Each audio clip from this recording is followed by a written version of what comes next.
Hello, bruises and banners. My name is TB Skyn, and I just saw Infinity War.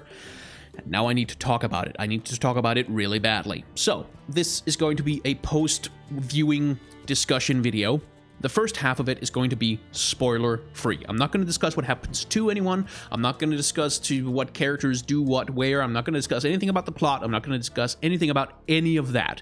So you can feel safe watching the first half. The second half will contain spoilers, and they're, oh boy, they're going to be really big spoilers that you don't want to know about before you watch the film. So you shouldn't watch the second half of this video. And I'm going to warn you, there's going to be a graphic on screen. It's going to look like this, and I'm going to make warning noises with my mouth, and I'm going to give you time to get your phones out of your pockets or whatever the heck you need to do in order to not watch the second half of the video where the spoilers are in. But second half of this video is going to contain major spoilers. Now, if you're someone who's completely militant, you don't want to know anything that happens in this film before you go and see it, then I don't know why you're clicking on this video, first of all, but if that is the case, you should probably not watch this one. I'm going to assume that everybody who clicks on this video is going to have watched the trailer, at least one or two of the trailers, because they contain some of the same stuff. So I'm going to assume everybody's done that. So if you haven't, and you don't want even trailer knowledge, don't watch this video. But if you're up for this, let's fucking go, because I've got some stuff I want to talk about. Avengers Infinity War, I just watched it, and holy shit, kinda. Holy shit.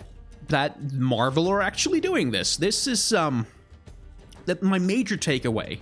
Like, the thing that's most on my mind, having watched this film, is that this shouldn't really be possible in a lot of ways. It shouldn't really be possible to make a film like this. So many actors, so many characters, so many different aesthetics, so many different kinds of universes, so many different genres, so many different everything getting mixed up into one movie and somehow not being a complete and utter fucking mess. That shouldn't be possible. That should not be a thing that people can do. But much in the same way that the first Avengers really shouldn't have been possible in the film landscape that we had at the time, they pulled this off. Now, I don't think Infinity War is quite as good as the first Avengers, because the first Avengers essentially defined the direction of action movie blockbusters for the next fucking decade. And I doubt that Infinity War Part 1 is going to do the same thing. Maybe Part 2 will be unspeakably brilliant, but Part 1...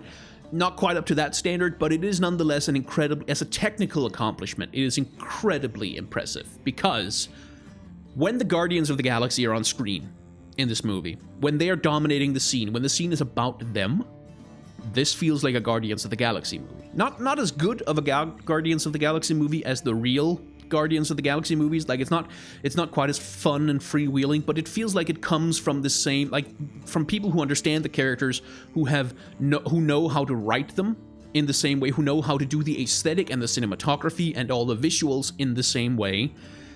And when Iron Man is on screen, it feels like an Iron Man film. And when Spider-Man is on screen, not so much.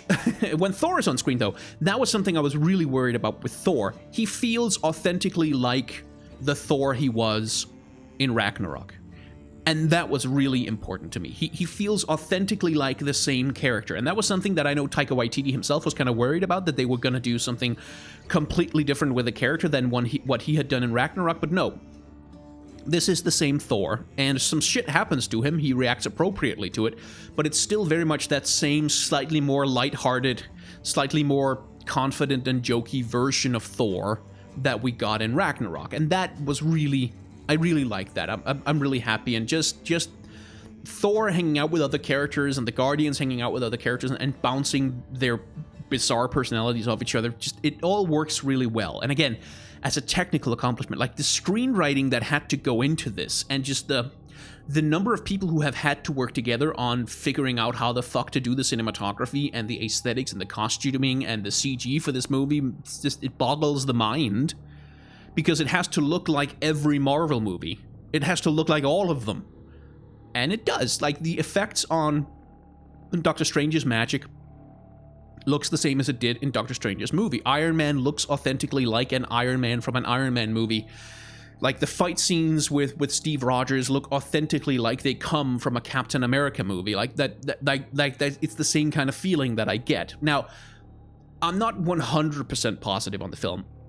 Some of the action scenes feel a lot like they weren't really shot for a cinema, which is a weird thing to say, but nonetheless, a lot of the time, there's a lot going on the screen, and the action is never center frame. Like, very often the action is not center frame, and for me in the cinema, that meant I had to sit and physically turn my head sometimes to kind of, also because I wear glasses, so I can't just look over my glasses and still see things clearly, where in order to follow the action, I kind of had to look to the corners, to the sides of the screen, and I think all of that works pretty well on like a laptop screen, or a computer screen, or like a home theater, or on a cell phone, where a lot of people are going to be watching movies. But a lot of it felt like it wasn't really shot for a cinema, which was weird, because this is literally possibly the biggest blockbuster of all time. Like, that's what it's supposed to be anyway. It's the culmination of the biggest blockbuster cinema movie franchise pretty much of all time at this point, and a lot of it felt like that it wasn't shot to be that, which is quite peculiar, to be honest. Not that the action was good. Like, a lot of the fight scenes were really cool. There's a lot of cool stuff going on with the characters' powers and stuff, but sometimes it felt a little bit like I would have a much better time watching the action scenes if I wasn't in the cinema, which is kind of a weird thing. Nonetheless, I still loved it. I enjoyed it greatly. I really just seeing the characters bounce off each other, just seeing like these different genres manage to somehow come together into something that resembles a cohesive whole is just such a thing to behold. And yeah, I mean, the premise of this film, it's the brilliance of the Marvel movies has always been that the plot doesn't really matter. Like we feel like maybe it does, like the overarching plot between movies and the whole stuff about the Infinity Stones and the threat of Thanos. We always kind of feel like it matters because we see him in the post-credit scenes, and Gamora is the daughter of Thanos, and she was important in Guardians of the Galaxy. But ultimately, Thanos has never ever been important in a Marvel movie before. It's never happened. It's never been important, which means that you can skip films and it's fine. You don't have to watch every single goddamn Marvel movie in order to come back for the big blowout Avengers films and still have a good time, because you can read up on whatever you're missing on the wiki, or people on YouTube are going to be doing recap videos. You can catch up, and knowing all the esoteric bullshit plus stuff like vibranium doesn't come up in this film. Despite Black Panther being there, despite Wakanda being in the film, vibranium doesn't come up. No one's ever talking about like, oh yes, vibranium weapons. Like, there's never anything like that. Steve Rogers never has to explain anything about vibranium. Black Panther never has to explain anything about vibranium. And that was like a big part of Black Panther, but it's not here. That technical jargon is not interesting, it's not important. And that's part of the brilliant way in which this film manages to put all this shit together, is all the esoteric plot shit from the other films, it's not really that important here. Like, there's 6 Infinity Stones, don't let Thanos get them, that's the extent of it. That's all you really need to know. Like, in order to understand the stakes of this film, in order to understand why Thanos shouldn't get the Infinity Stones, well, that's all you really need to know. You don't need to know the emotional baggage of Gamora and Star-Lord from Guardians of the Galaxy 2. You don't really need to know about Ego, the Living Planet. You don't really need to know about what happened in Spider-Man Homecoming at all. If you've watched the previous Avengers films, that's an advantage, especially in order to figure out who the hell Scarlet Witch and Vision are. But no, you don't really need to know that. So you can walk in more or less off the street and you're still going to have a pretty good time, because there's cool explosions and action scenes and CGI effects and funny characters and interesting characters and compelling characters being interesting around each other. And that's the big draw, of course, of a film like this, is to what the fuck happens when you put the Guardians of the Galaxy in a room with Tony Stark? What does that even look like? What happens when a wizard meets up with a god? We saw that in Thor Ragnarok, right? Like, Doctor Strange and Thor had fantastic chemistry on screen together, despite Strange not really being an important part of that movie. And that's what this movie really brings for me as a fan of Marvel movies, is just to see these characters hang out and fight world-ending, universe-destroying threats, sure, but that part of it is just, it's lovely. I love it. And speaking of Thanos has never been a character in a Marvel movie before. He just hasn't. He has never been a character in a Marvel movie before. Now, I know he shows up at the end of the first Avengers, and I know that I think he's in a post-credit scene after Age of Ultron, but I'm not really sure. And I know he's sort of part of Guardians of the Galaxy in that he's Gamora's adopted father and Nebula's adopted father, who was really abusive to them. He's been part of the backstory of some Marvel movies, but he has never been a character in a Marvel. Like, he's never had a character. He's just been evil space guy who's purple and who's vaguely menacing. He's probably going to be important later, but he's never been important. He's never really mattered. He's never been there as anything that matters. But in this film, it spends a lot of time making Thanos interesting. I'm not 100% sure it succeeds as much as it wants to, but Thanos is absolutely the most interesting villain in any Marvel movie, in any Avengers movie so far. He's not the most interesting Marvel villain. That's probably still Ego, the Living Planet, I have to say. At least to me, Ego is the most interesting one. But he is interesting. And that's a clever thing, because we know all of the fucking Marvel characters at this point. We know all the other ones. All the nerds in the audience, which is going to be a substantial amount of the audience, and all of the film buffs and all the people who've been going to see these movies on an annual basis. We all have some basic understanding of who the fuck Tony Stark is. We know who Captain America and Steve Rogers are. We know about the Hulk. We know about Bruce Banner. We have some vague recollection of seeing Scarlet Witch once upon a time. Like, we understand the story beats, the major themes of these characters. They don't need to be explained to us. They don't need to be reintroduced to us. And the film, to its credit, really doesn't spend much time reintroducing characters at all. It confidently assumes that you're going to know enough that they don't need to spend time telling them, giving the full layout of what are their powers, where do they come from, what are their backstories. No one cares. And so instead, what it chooses to spend its time on, the character who gets most character building out of all of them, is probably Thanos. He becomes a character with whom I won't say I sympathize by the end of the film at all, because he's a murderous psychopath. But someone for whom you could, like, okay, I get it. I understand why he wants to do what he wants to do. I understand why he thinks his actions are justified. I understand why he thinks his actions are necessary. Even if it's Psycho Moon logic, you get where he's coming from, and you get the kind of the state of mind that he has about these things. And you understand one of the brilliant things about Thanos in this movie is that he takes this film more seriously than anybody else. Josh Brolin in that role, like, so fucking understated all the time. He's a space titan who wants to destroy the universe with magic gemstones in a giant golden gauntlet, but he plays it like he's fucking Joel from The Last of Us. Like, he's like a sad, mopey dad character from some serious drama, and he plays that completely straight. He never has that. Like, one of the things I loved about Thor Ragnarok was Hela, the villain, who is fucking Cate Blanchett is just vamping all over this. She loves being evil. She loves every second of every evil thing she does. And Josh Brolin brings this energy to Thanos that is much more subdued, that's much more quiet, that's much more kind of bitter and determined, rather than being a big campy space villain. He's played very grounded, which is a weird thing to say about a character like that. And in a lot of ways, he's kind of the main character of the film, because all the other characters, they have already had character arcs, they've already been developed, shit has already happened to them, we don't need to do that shit again, so there's plenty of room for him to do his stuff. That does come at the cost, though, that the minor villains in the film, and there are a number of them, the minor villains are completely disposable. Like, they are completely boring, they do not matter one single shit of a bit. Don't bother learning their names. I don't remember them. I don't think I ever fucking heard their names. They're not interesting. They're not fun. Like, one of them has a good death. That's the only spoiler I'll give, is that there's a good death scene for one of them. That's it. Like, that's really all they get. Everything else about them is just kind of meh. They're just there because there need to be some mid-bosses before we face the big bad boss, and it's just disposable, boring, uninteresting. They try really hard to characterize some of them, but no, there's nothing to them. They're not interesting and they're not fun. So at this point, I have run out of non-spoiler things to say, which means it's time to put this image up and say, spoiler warning starts here, okay?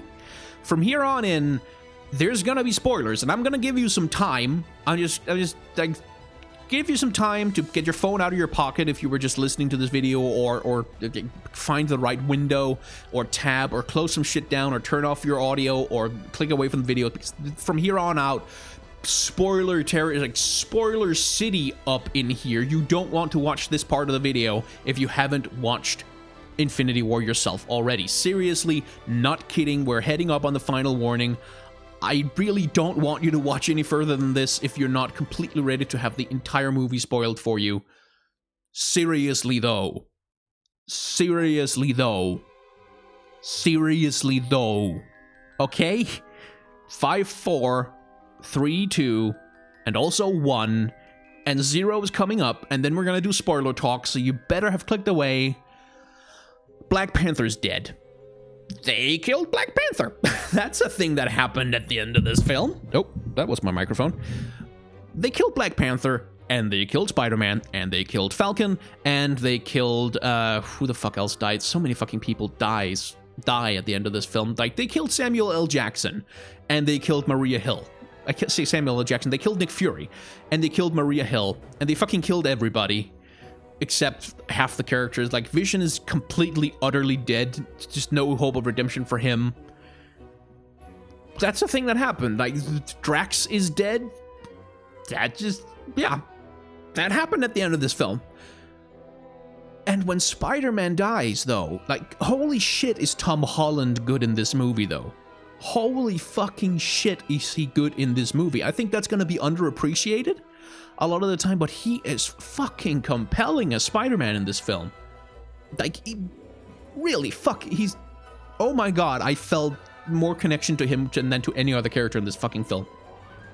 And when he dies, like when the Infinity Stones get him, and he's just kind of walking up to Stark like, I don't want to go, I don't want to go. I was fighting back sobs in the cinema, because holy crap, Tom Holland. Because all throughout the film, and indeed, like, that's been his whole Spider-Man persona, he's been an authentic representation of the kid who just wants to be cool, who just wants to be useful, who just wants to help, who just wants to be part of the cool kids club, who just wants to be a hero, and who fucks up along the way, and who feels like, who's really insecure and desperate to help, and has this inner strength about him that makes him able to face incredible danger, but at the same time who's also just so desperate to please his surrogate father, Tony Stark. Like, so desperate to be a good kid. And then he dies, and he's just walking up to Tony like, I don't want to go, and I'm sorry, Mr. Stark. And it's just like, oh my fucking god, just stab me in the heart, will you? I'm worried watching this movie a second time just because of that. It's just such a short scene, and he's one among many, but just that scene of him dying was just heart-rending. Like, oh my god. Ow. Ow. Poor baby. And it's maybe it's affecting me more than it might other people, because I have been that kid. I have been that kid in my life, and I remember what being that kid feels like, and I remember what it feels like to be really fucking scared like that. Not that I've ever died, obviously, but I remember what it feels like to feel that way, like the world is coming down around you and you just want to feel safe. So that hit me right in the fucking everything. Ow, good lord, Tom Holland, we need to get you an Oscar sometime in the future. Like, you need to do some serious Oscar bait movie and get one, because good lord, you are good at playing that role at the very, very least. Yeah, and obviously they're actually not actually dead.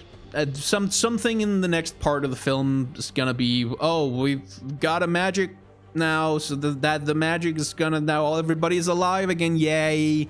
So that's not gonna be, they're not really dead.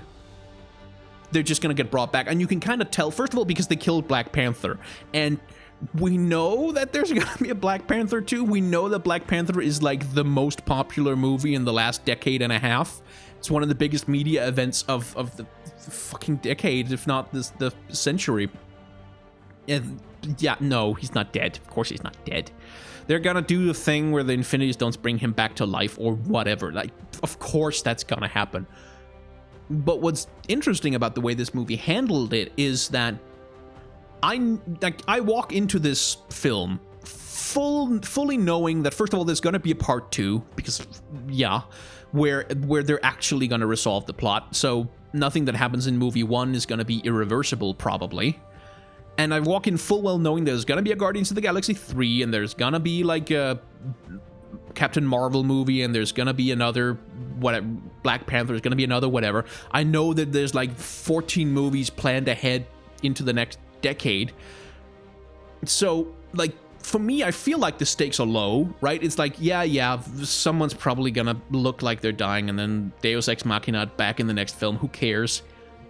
But when it actually happened in the cinema, and I was into the film, and I was like with it, it still felt like, okay, but they killed Black Panther, though. Like, that felt like a big deal, and they killed Spider-Man, and that hurt. Like, it was really Tom Holland's performance that sold me on the Jeopardy, because I really fucking need him to not be dead by the end of the next Avengers movie. I'm just saying, I really need that on an emotional level right now, that he's not actually dead, and preferably his memory has been wiped so that he doesn't remember fucking dying, because he is my baby now, and I'm gonna protect him from everything. Ow. But that was kind of the thing that really sold me on the emotional stakes of everybody dying. Like, I know they're not going to be permanently dead, but I bought it as a thing that matters a hell of a lot to the characters in the universe. Like, Tony, who has been so desperately fatherly and protective and constantly trying to get Peter out of danger, has to watch him die and beg for comfort as he dies. It's like, yeah, that's gonna leave a mark on Tony. He's not gonna be able to live that one down. He's not, I mean, Tony, of course, his character is that he's unable to live anything down. Like, he literally cannot let go of anything. That's very much his character, but yeah, that one hits hard, and that's why, like, seeing Okoye lose T'Challa right in front of her, and the performance there, that it worked for me, because I had that framework to go by, that this shit is not real to us, really, but it's real to them in the universe, and that it really fucking hurts them, and that's why there's emotional stakes there. So yeah, Gamora is dead also, and her death doesn't feel quite as reversible, is the thing. Her death feels a lot more permanent, except it can't be, because her and Star-Lord Peter Quill haven't actually resolved their storyline. They haven't actually resolved their shit, and she hasn't finished her own storyline with like Nebula or the other Guardians, and Guardians of the Galaxy 3 is coming out. So Gamora's death, like I said, the movie does a lot of work to characterize Thanos, to make him not so much a sympathetic villain, but an understandable villain. And I think a lot of that hinges on Gamora. Like, it's really important. There's that scene where he fucks with her head by using the reality stone to project a false reality, where she actually manages to kill him, and she breaks down screaming and crying because he's the only father figure she's known for 20 years. As you might understand, because they have a really intense and seriously toxic relationship. And then at the top of the mountain with the Soul Stone, where Thanos is visibly, obviously distraught and upset and in pain from having to sacrifice her to get the stone. And that's why her death feels like it should be permanent. Like, it should be irreversible, because that is the price that Thanos paid to get the frickin' Soul Stone. Like, he paid that price. And so to me, it feels a little bit like that you shouldn't be able to take that back. Which leads me into some of my speculation, because we already see how Thanos is going to be defeated. Like, that's already being hinted to us really strongly by Doctor Strange. Doctor Strange has that thing of, I've explored 14 trillion possible versions of the future, there's only one in which we win. And then they fight Thanos, and then they lose, and then he gets away. And then as Peter is about to die in front of Tony, Strange looks at him and says, "It was the only way." And he also has that other line where he says, "Now we're in the end game." So clearly, whatever future Strange foresaw where they could actually win necessitated giving the stone to Thanos. It necessitated sparing Tony. Like that was why Strange was very clear. If I have to kill you to protect the Time Stone, I'm going to protect the Time Stone. And he was extremely clear about that. And then finally Tony is actually being threatened and he's actually about to die, and then Strange goes, "Stop, I will give you the Time Stone." And then later he says it was the only way. So there's something Tony has to live, obviously. That Tony absolutely has to live for Strange's plan to work out, and Thanos has to have the Time Stone for Strange's plan to work out, which means he also has to have the Soul Stone, and he has to have the Mind Stone. He has to have all of the relevant stones in order for Strange's plan to work out in order to defeat him. That has to be the case. So I foresee two options. Either it's Tony. Tony is the one who has to reverse everything that's gone wrong. And I think what it's going to be is that Tony's going to get a hold of the Infinity Stones, and he's going to do the same thing Thanos did. Like, snap his fingers and unkill half of the universe. Like, bring everybody back with the power of the Infinity Stones. And that's probably going to be his big martyr moment. Like, that's probably going to be... Like, Tony has tried to be a noble martyr for every single movie that he's been in. He was trying to be a noble martyr in Iron Man 1, and in Iron Man 2, and in Iron Man 3, and he was trying to do it in Avengers, and he was trying to do it in Avengers 2. The whole plot of Civil War revolves around Tony being unable to get over his incessant need to save everybody. And it's why he builds Ultron in the first place. It's that thing. So the natural resolution of that is that finally he gets to do what Captain America said he never would. You're like, if you remember in Avengers, you're not the type to make the sacrifice play, to lay down your body on the barbed wire so the next guy can climb over. And I think it's probably going to be that Tony gets a hold of the Infinity Stones, unfucks the world, and then the power destroys him, or he has to pay a price as well, and he chooses to pay with his own life. Something like that. I think that's gonna be what's gonna be happening, but I see one other option. There's one other option, and this is one I'm leaning towards because we need Gamora to get unkilled, and Gamora was the price that Thanos paid in order to possess the Soul Stone. So I think, as a possibility, the way things get resolved is that Thanos, having killed half of the universe and expecting that his vision has now come true, that things are going to go into balance. Like, that's been his whole plan the whole time. He's convinced on a dogmatic level that killing half the universe will balance things out. There's only so many resources. The only way to preserve life in the universe is to make sure that there isn't too much life in the universe. So for him, that's the only way to save the entirety of creation. So I think what might happen is that Thanos has done this now. He's succeeded. And then he's gonna realize that it's not worked. Like, that the imbalance persists, that the universe is not in balance just because he's killed half of everything that lives. Things are not in balance. Things are in fact thrown completely out of whack, and everything turns into fucking chaos. And he's gonna realize that he's paid the price of his only beloved daughter for nothing. And that might be the point when he chooses to make the sacrifice play, when he chooses to unfuck the world and kill himself to bring Gamora back, and like to unpay that price. Like, sure, they can Deus Ex Machina her back by having Tony get her back to life somehow, but that, like, this movie spends so long setting up the relationship between Gamora and Thanos, this toxic, awful, painful, destructive relationship that's torn Gamora apart for 20 years, but which is also deeply emotionally affecting to Thanos because she was his one act of mercy, as he puts it. Like, when he saves her, it's not because he wants to turn her into a warrior in his name. He does that eventually, but it's because he wants to spare this one child. For whatever reason, he feels that I have to kill half of the universe, but not this one, right? And as he sees it, that was his one weakness, right? And that was the price that he had to pay for the Soul Stone. So it feels like he has to be the one to unfuck that.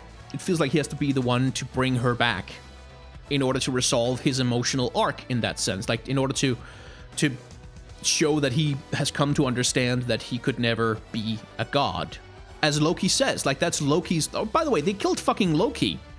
And I don't think Loki is coming back either, by the way, because he dies, like, him and Heimdall die at the very start of the film. at the very start of the film, and they don't die to the magic infinity space rock wither into dustification. They die brutally and in very physical, obvious ways that are meant to be the end of them.